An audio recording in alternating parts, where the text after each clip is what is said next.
Ito mo na. Grabe naman. Hindi, ito kasi, dapat daanan to eh. Oo nga, ay, ito. Anong ginawa nyo? Tinayuan nyo ng bahay. Huwag sa akin tong bahay. Sir, wait lang, sir. Uy.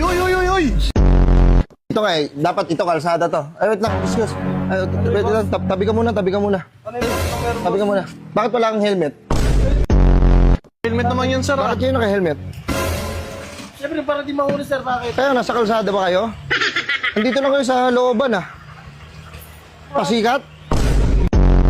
Dito sa lugar na to, hindi naman kami kayo lang nagano sa amin, nagsita sa amin na Bakit nyo tatayon yung bahay ng gagawin tong kalsada, gagawin tong shortcut para doon makadaan yung mga tao?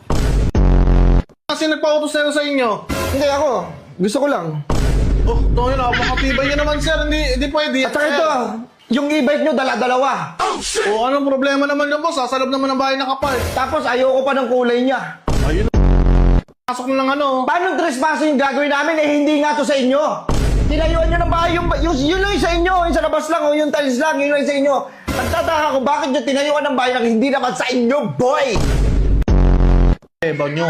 Tsaka saan naman kami titira yung pag binaklas nito? Grabe naman Hindi, kayo. ganito na lang. Pag binaklas namin to, mamaya babaklasin na namin to. Wala na matitira dito. Matitira na lang dito tiles.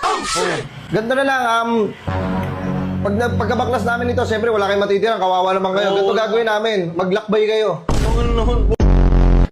Hey! Grabe naman kayo, sir! Maangas ka! Hey, iba, binili namin to eh. Ano ba problema mo, sir? Pag yan yung camera mo, in-off mo yan, may mangyayari. Matapang kayo, no?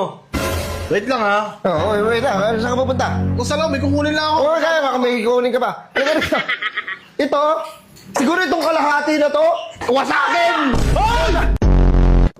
Wait lang! Umano mo sa akin, mabiro! Boss, bakit naman, boss, daming bahay dito sa akin pala pili nyo? I-trip ko yung bahay mo, malaki! Ba't naman, boss, sa malaki? Eh, binili namin to eh. Pinag-ipunan ko to, boss. Eh di ikaw na may pambili. Isa pa yan, kayabangan yan. Alam mo, lumalabag ka sa Republic Act, go sir 50K. Boss mo. Ganito na lang, ayaw ba tayo demolish? Oo, sir, mambiro, tagal ko pinag-ipunan to eh. Sige, pengen ko pang birthday ng mama ko.